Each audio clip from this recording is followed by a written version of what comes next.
Hello everyone, welcome back to my channel. कैसे हो आप सब? आशा करती हूँ आप सभी लोग बहुत अच्छे होंगे। तो गाइज, मेरे चैनल राधा लाइफ स्टाइल में आप सभी लोगों का बहुत बहुत स्वागत है। आज मैं बात करूँगी कि ट्विंस बेबी को संभालने में कैसी दिक्कत आती हैं और क्या क्या परेशानियाँ होती हैं और उसको मैनेज कैसे किया जा सकता है और उसके लिए कितना पॉजिटिव रहना चाहिए, मैं इस बारे में आपको बताऊंगी। और मैंने किस तरह से अपने ट्विंस बेबी को संभाला और उसके लिए मैं कितना एक्टिव रहती हूँ, ये आप लोगों के सामने कुछ बातें रखना चाहती हूँ जो कि आप लोगों को अगर ट्विंस बेबी है तो आप लोग भी इस परेशानी से थोड़ा बहुत आराम पा सकते हैं। ट्विंस बेबी को कैसे मैनेज करना है आप लोगों को। तो गाइज़, अगर आप लोगों के यहाँ ट्विंस बेबी है और ट्विंस बेबी की तो आदत ही होती है कि दोनों साथ में ही रोएंगे और साथ में ही भूख लगेगी, लेटरिन बाथरूम सब साथ में ही करते हैं। तो गाइज़, हम इस बारे में ये बताएंगे कि अगर दोनों को साथ में अगर भूख लगेगी तो आप दो बच्चों को कैसे फीड कराएंगे दोनों बच्चों को। अगर आपका बेबी छोटा है, 6-7 1 साल के अंदर में ही अगर आपका बेबी है तो आप तो बेबी को दूध पिला सकती हैं एक साथ में। लेकिन अगर आपका बेबी 1 साल से ज़्यादा है, बड़ा है, तो आप दो बच्चों को दूध कैसे पिलाएंगी इस बारे में हम आप लोगों को बताएंगे। तो अगर आपका बेबी 1 साल से कम ही है तो आप अपने बच्चों को पिलो रखकर, दोनों साइड पिलो रखकर आप फीडिंग करा सकती हैं। तो मैं आप लोगों को उदाहरण के हिसाब से बता दे रही हूँ। तो जैसे ये पिलो है, मैंने इसको ऐसे रख लिया, आप लोगों को अभी मैं बता रही हूँ। तो गाइस, मैंने इस पिलो को इस तरफ रख लिया ऐसे करके, और जो दूसरा पिलो है मैं इसको ऐसे करके रख लिया। इस तरफ से दोनों पिलो को बगल बगल में रख के और बेबी को इस तरफ से ऐसे लिटाएंगे और एक बेबी को इस तरह से लिटाएंगे।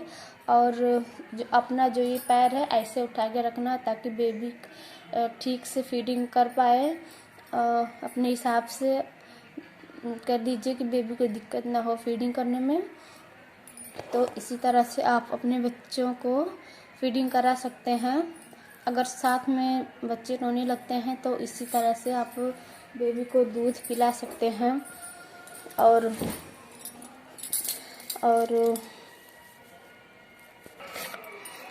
अगर बेबी 1 साल से ज़्यादा है तो आप बेबी को कैसे दूध पिलाएंगी अब मैं बताऊंगी। मैं इसी तरह से अपने बच्चों को दूध पिलाती हूँ, क्योंकि बच्चे हैं साथ में रोने लगते हैं तो बहुत ज़्यादा आवाज़ होती है। सब लोग कहते हैं कि बेबी को क्यों रो रहा है, तो मैनेज करने के लिए सब करना पड़ता है। तो मैं एक बेबी को बगल में साइड में लिटाती हूँ, जिससे कि मैं लेटी हूँ, और साइड में एक बेबी को साइड में लिटा देती हूँ और एक बेबी को अपने ऊपर लिटा के दूध पिलाती हूँ इसी तरह से। तो गाइस, आप लोग इस तरह से भी फीडिंग करा सकते हैं। और आपको कैसे पता चलेगा कि एक बेबी भूखा है और एक बेबी ने पेट भर के दूध पी लिया है, तो आप कैसे पता कर पाएंगे। तो आप अगर बेबी को दूध छुड़ाने की कोशिश करेंगे तो वो दूध नहीं छोड़ेगा। अगर किसी भी तरह से अगर ज़बरदस्ती उसको छुड़ाओगे तो छोड़ देगा, लेकिन वो रोने लगेगा। और उसका दूसरी बात है कि उसका पेट भी आप चेक कर सकते हैं कि बेबी भूखा है या फिर उसका पेट भर गया है। पेट से भी पता चल जाएगा, खाली खाली पेट रहेगा। और अगर बेबी का पेट भर जाएगा तो वो अगर उसको छुड़ाने की कोशिश करोगे तो वो तुरंत ही अंगड़ाई लेकर दिल खुश होकर वो आराम से दूध छोड़ देगा और उठकर बैठकर या फिर खेलने लगेगा। और 1.5 साल का जो बेबी होता है वो समझने लगता है। अगर चाहे जितना भी उसको बहलाओ फुसलाओ वो नहीं मानेगा, रोने लगेगा। तो अगर आप ट्विंस बेबी की माँ है तो आपको इस बातों को ध्यान में रखना होगा, क्योंकि हर समय कोई 2 लोग नहीं रह पाते हैं, अकेले ही रहना पड़ता है मॉम को। तो बच्चों को अकेले ही संभालना पड़ता है। तो इस तरह से अगर आप मेरी कही हुई बातों को ध्यान में रखोगे तो आपके लिए ज़्यादा ही फ़ायदा होगा। और समझदारी इसी में है कि अगर वैसे तो हमेशा कोई नहीं रहता है, सब लोग नहीं रह पाते हैं, कोई ना कोई तो कहीं ना कहीं जाता ही है। अकेले ही रहना पड़ता है बच्चों को संभालने के लिए। तो अकेले रहने की वजह से सब अगर अकेले रहेंगे तो दिक्कत आती है। और अगर इस तरह से अपने बच्चों के साथ ऐसा करोगे तो फिर आपके लिए भी ठीक रहेगा और बच्चों के लिए भी सही रहेगा। पेट भी भर जाएगा और आराम से खेलने भी लगेंगे और अपना काम भी कर सकती हो। अगर आपका बच्ची 1.5 साल से ऊपर है और चलने फिरने लायक है तो फिर आप अगर काम करना रहता है, आपको अकेले हो घर पर, तो कुछ सॉन्ग्स वगैरह बजा दें तो फिर उसको वो खेलने लग जाएंगे, बाहर भी नहीं जाएंगे, देखना नहीं पड़ेगा, आप अपना काम भी कर सकते हो और बेबी भी खेलेंगे। मैं इसी तरह से अपने बच्चों को संभालती हूँ और घर का भी जो काम है उसको भी मैनेज कर लेती हूँ। और अब जो ट्विंस बेबी रहते हैं तो मॉम को तो बहुत ही ज़्यादा दिक्कत तो होती है, लेकिन भगवान ने जो दिया है उसको वो बहुत बड़ा वरदान है माँ के लिए। वो माँ बहुत ही खुशनसीब होती हैं जो जिनके यहाँ ट्विंस बेबी आती हैं, और माँ बहुत ही खुशनसीब होती हैं जो जिनके माँ से ट्विंस बेबी की जन्म होता है। तो चाहे लड़का हो या लड़की हो, खुशी तो होती ही है माँ को। तो हमारे यहाँ ट्विंस गर्ल हैं तो खुशी उतनी ही है, चाहे लड़की हो या फिर लड़का हो। तो हमारा फर्स्ट बेबी है ट्विंस गर्ल, तो चाहे पहली बार हो या दूसरी बार, खुशी सबको होती है। तो गाइस, अगर मेरी वीडियो आपको पसंद आई हो तो प्लीज़ वीडियो को लाइक कीजिए। और हाँ, अगर आप सोचती हैं कि हम अकेले इतना सब कुछ कैसे मैनेज करेंगे तो आप मुझसे कमेंट में पूछ सकती हैं। और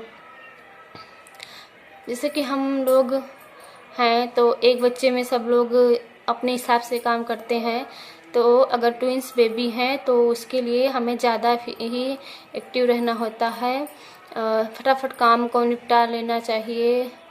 और क्योंकि 2 बच्चे हैं तो 2 बच्चों को संभालने में थोड़ा टाइम लगता है। अगर एक बच्चे हैं तो आधे घंटे के लिए टाइम लेना पड़ता है, दूध पिलाओ फिर उसको सुलाओ।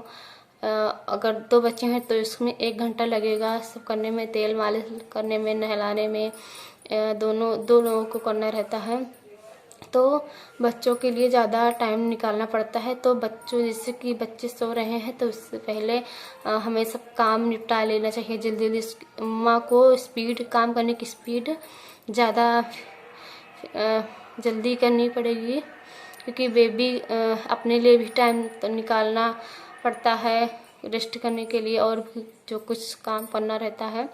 तो इसके लिए माँ को एक्टिव रहना चाहिए। अगर कुछ चीज़ें ऐसी होती हैं कि जो हम लोग हर काम टाइम से नहीं कर पाते हैं बच्चों की वजह से, तो हम सब लोग ऐसे ही फेल होते हैं कुछ चीज़ें में। लेकिन इससे जो क्या होती है, जो गलती होती है बच्चों के वजह से नहीं कर पाते हैं, उससे हमें थोड़ा बहुत सीख मिल जाती है कि इससे अगले कुछ पल में हमें एहसास होता है कि हाँ, हमको ये काम ऐसे नहीं ऐसे करना चाहिए था। तो अब 2 बच्चे जो रहते हैं तो फिर रोने लगते हैं एक साथ में, तो काम भी रहता है तो थोड़ा सा मन घबरा जाता है और गुस्सा या फिर चिड़चिड़ापन होने लगता है।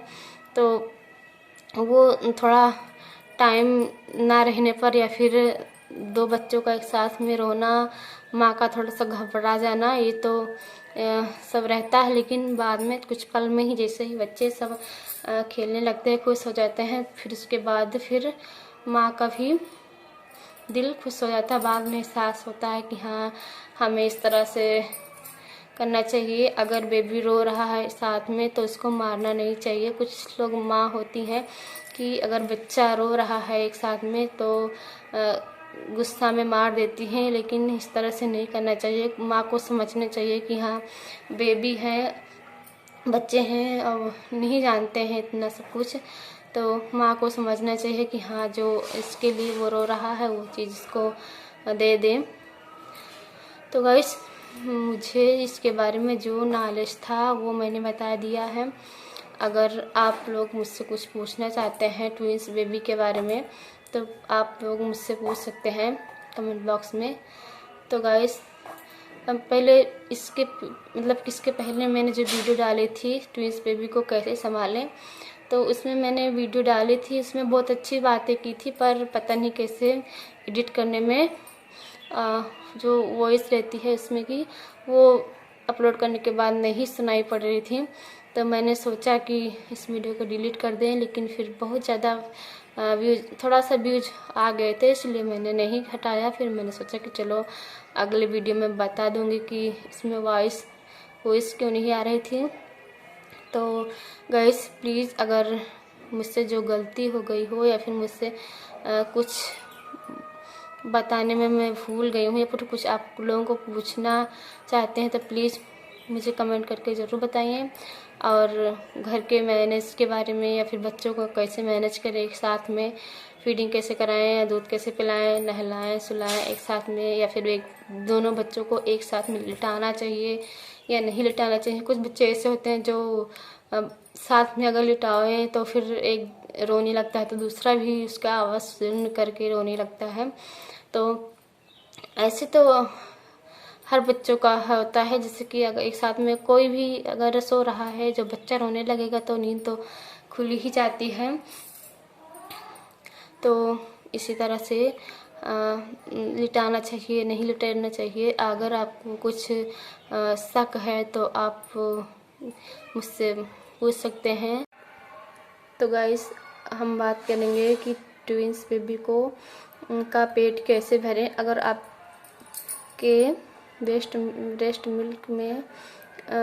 मिल्क नहीं आ रहा है तो आप अपने बच्चों का पेट कैसे भरें ट्विंस बेबी का।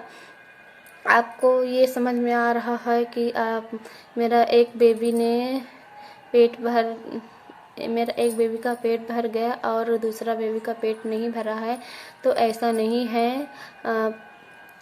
2 बच्चों की माँ है तो दोनों बच्चों के लिए जो आपका मिल्क है वो सप्लाई होता है। अगर एक बच्चों की माँ है तो एक बच्चों के लिए ही क्या कहते हैं कि मिल्क सप्लाई होता है। ये तो प्रकृति की का नियम है। भगवान ने अगर 2 बच्चों को जन्म दिया है तो 2 बच्चों के लिए मिल्क भी सप्लाई होता रहता है, लेकिन उसके लिए अच्छा खान पान की ज़रूरत होती है।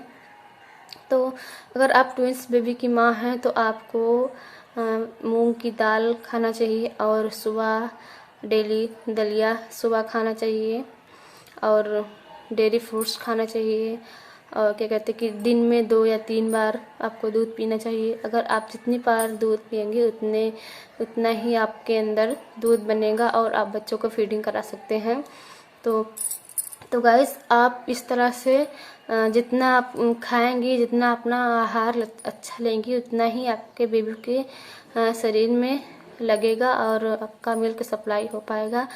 तो गाइस, आपको यह याद रखें कि आप इस बातों को ध्यान में रखें कि आप ज़्यादा मसालेदार, तीखी सब्जी, चटपटा ये सब नहीं खाना है या फिर खट्टा नहीं खाना है।